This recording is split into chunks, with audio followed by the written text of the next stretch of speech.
I know this is gonna be all over the place. Help me, Jesus. Hey fam, what's up? This is Robert Anton here, robertantonnyc.com, coming to you with your no frills American Idol commentary from a singer. The network. Hey,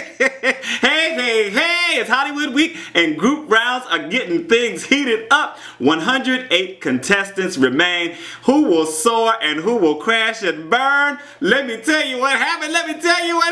Tonight we were on to the group round, which is one of my favorite rounds because there's so much drama, there's so much going on, but it goes by so fast. I'm so glad I take notes the way I did, but I missed stuff, and if I missed people, please forgive me. I just wrote down what I saw, what I heard, and if I missed something, I just missed something. It's too much. It's just too much for me. In this group round, all the contestants were asked to find their own groups and to form groups of 3 or 4, and they can choose their own songs, styling, and choreography. It was a madhouse watching everybody trying to find their groups, and Scott Borchetta was there to give advice along with the Idol vocal coaches. He said that he was hearing train wrecks like you wouldn't believe.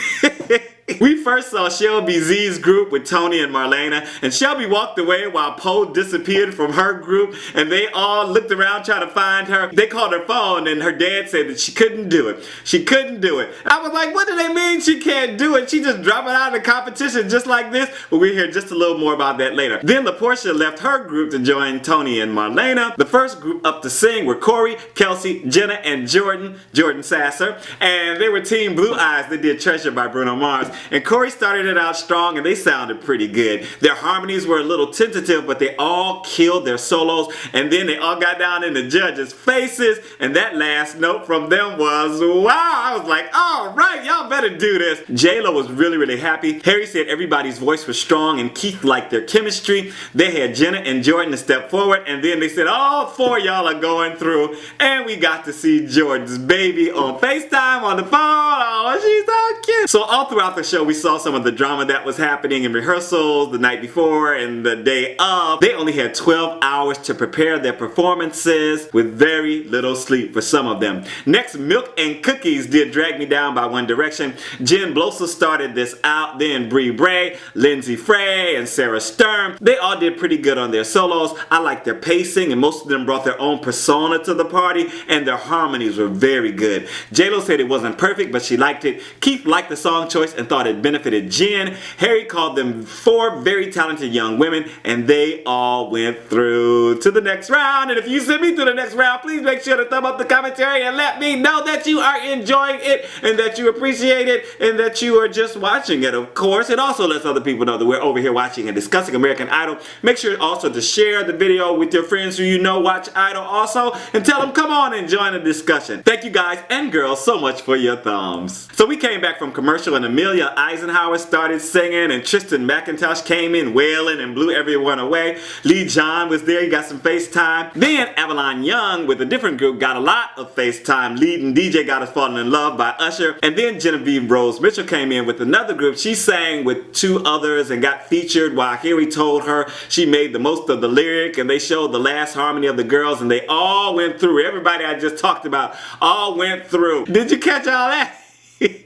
We came back from rehearsal to hear Chynna Sherrod and her group singing Rather Be by Clean Bandit featuring Jess Glynne, and Terrian was on it, and they ended with a sweet acapella. J-Lo got a little choked up and told Harry how much she was gonna miss Idol. She also told the girls after they finished and were back up on stage. Then we had Trent Harmon, who was told by his doctors that he could stay in the competition, but he couldn't perform in a group because he has mononucleosis, mono for short, and is very contagious. And his speaking voice sounded good, and he explained it to the judges. He also sang Rather Be, and he did, he had a strange affectation to his voice when he sang, but it sounded really good, and he was working the stage back and forth. The crowd was definitely with him. He got a lot of support. Harry told him he has an extraordinary gift. J-Lo related the story of Phillips, how he was sick a whole lot of time during the show, and they told him he had made it through. Our next group was singing out loud. It was Michelle Marie and her teammates, and they were arguing about choosing the song right up front, and I'm calling Michelle Marie MM because that's what we used to call her, and I was trying to convince them to choose the song as soon as possible, and then they added Shelbie Z to the mix, and they seemed to be working it out pretty well, and Lindsey took the lead, trying to tell everybody what to do. Michelle started it out when they started singing, and I liked how she sounded and the way she worked the stage. Ashley Lush was gorgeous, and Lindsey Carrier had just the right amount of attitude, but Shelbie Z, she really put it over the top. She killed it. They also got in the judges' faces for the ending, and I was wondering, was that like one of the criteria that you had to end like right up in front of the judges, because a lot of people did it. Keith said every one of them had something strong and gave Lindsey a critique. I don't remember what it was because I didn't write it down. J-Lo said they really sold the performance. Shelbie, Michelle, and Ashley stepped forward and stayed. Lindsey was sent home and she was left out of the celebrations. Michelle Marie tried to hug her. She was like, just shrugged her off and kept on walking. Oh, poor baby. But that's what you do when you try to be in charge, baby. You take the fall if anything goes wrong. Next we had Elvie Shane, who got some FaceTime with 3 of other group members. They all seemed very tentative. John Wayne Schultz was also in his group. Elvie went home alone. Ashley Lily Noe was also featured with her group and she forgot the words. Mackenzie Borg was in the group with her and he was bringing the heat with that great rock vocal sound. Ashley was the only one who went home in her group.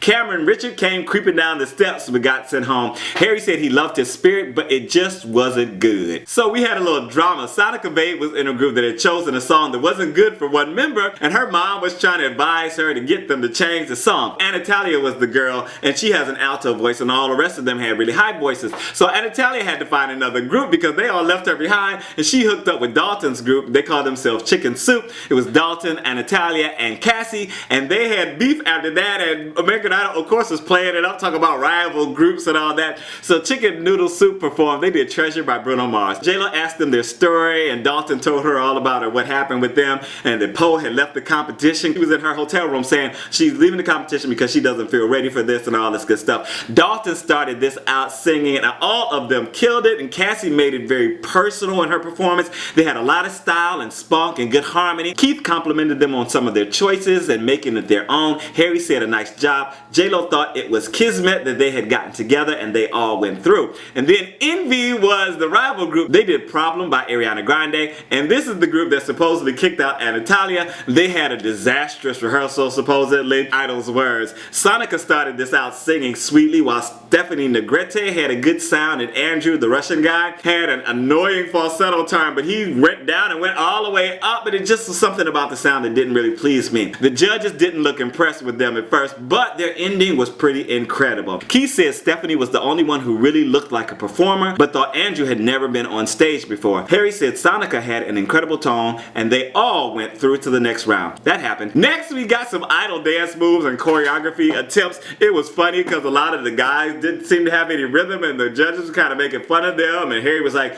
can I act like I threw up or something? And the green hair girl, Jackie, she didn't have her rhythm wasn't too good, and she ended up going home along with Josiah and Brian. Then we had Trick or Treat Tribe. They did Uptown Funk by Bruno Mars, and Kyle Thomason with that long hair and plenty of attitude. Casey Haynes looking like a mass murderer. He was so intense while he was moving and singing, but it was, you know, he was just all in. Keith told them they were on. J-Lo loved the way they used the stage and played to the crowd. Harry said it was nice to see people who could feel rhythm, and all 4 went through. Smooth Soul was up next. They did Domino by Jessie J, and they were hilarious when they came in, and I thought they would give it a comedy skit or something like that. One girl threw off her shoes. Joy Dub, she took off her shoes, but she was all attitude and she worked the stage. Daniel Farmer was fun, though he had on his game face. He was, you know, and I was like, where is he, you know, really getting into it? He wasn't. Lindita had a much brighter sound than either of them that didn't really quite fit for me, but she nailed that ending like no other, while the other two were acting silly fanning her. She was like, I was like, oh girl, you had to sing. Harry was trying to sow some dissension, right? He wondered why Joy let Lindita get the final note and told her that her job was to crush them, and Daniel ended up going home, and I don't know what I just wrote there. Los Boricuas started out with Elise arguing for the song she wanted them to do, Hit 'Em Up Style by Blue Cantrell. Gianna Isabella started it out and was decent but forgot the words. Elise Camacho was nasal, and the backgrounds weren't great because they didn't know the lyrics. They were all kind of with the lyrics, so it didn't go together, you know. Dana Ordway pretty much scattered through the songs and didn't really know all the words, but had one good note in there. J-Lo said there was obvious tension and it showed. Harry thought they all did a good job, but said that Gianna really shined and she was like the 15-year-old while the other ones were 24-year-old. J-Lo noticed that Gianna forgot the words, but Elise was the one who went home after playing the diva all night. Even at the end when she was in her little moment afterwards, they were camera, she's like, well, I've got this going on, I've got that going on, and I'm doing this, so I can't really just be, you know, stuck with Idol and only. I was like, girl, go home. Well, that happened. Next we had the good vibes with Joe Dahmen starting out, and then Alessana. I wrote this stuff. Olivia Ty raised the bar a little, and Jessica Paige blended into that. They sounded okay, but just a little sloppy in my opinion. Harry said they all looked like their dog just died. J-Lo told them they needed a do or die mentality. Jessica Paige is the only one who made it through. CJ Johnson and Jess Kellner, along with Jessica Baker and Zach Joseph, wailed away on their solos and had a really good harmony and energy with their group. Harry said it didn't show which one of them was a superstar. Zach was the only one who went home. Thomas Muglia, Joey Hendricks, Bryson Dunn, and Thomas Stringfellow did the same song as the people just before, and I don't know even if I wrote that song down, and they did it a little slower though. They sounded okay, not great. Harry called them average performances.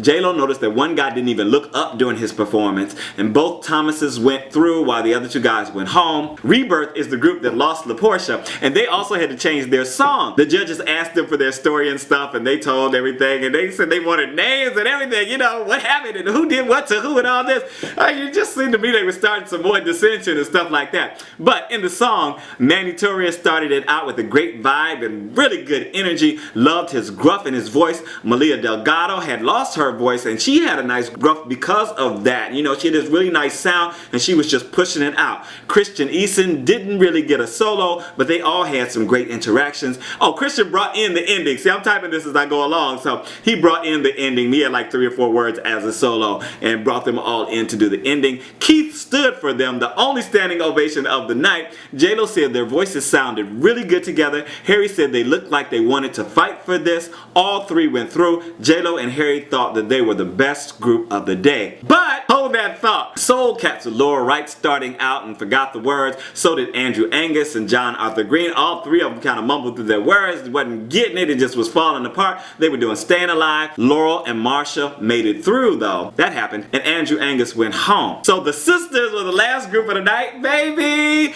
With LaPortia Renee. She came into the group to help the other girls out because the girls, it was just 2 of them, and she had to leave her group of 4, which ended up being the best group of the night so far. They also did Staying Alive by the Bee Gees, and I knew they were gonna kill it, and they were the last of the night. LaPortia Renee started it out and was working that stage and made up some words. I was like, uh-oh. The harmonies were good and they owned it. Tony Starr did pretty good, and they were giving choreography during the choruses all together and in sync. Malena Johnson didn't know any of the words and did a little scatting. She wasn't very convincing to me, but she did sing out. She didn't mumble or anything like that. Their ending was cute and funny. Harry said, that's how you forget the words. J-Lo said she felt like she was watching Dreamgirls or something. All 3 went through, and we ended the night on an up note, as Idol likes to do. Tell me what you thought down in the comments. Who was your favorite of the night? I'm starting to take bets on if that's LaPortia Renee's real hair or not. This is Robert Anton, robertantonnyc.com. I am out.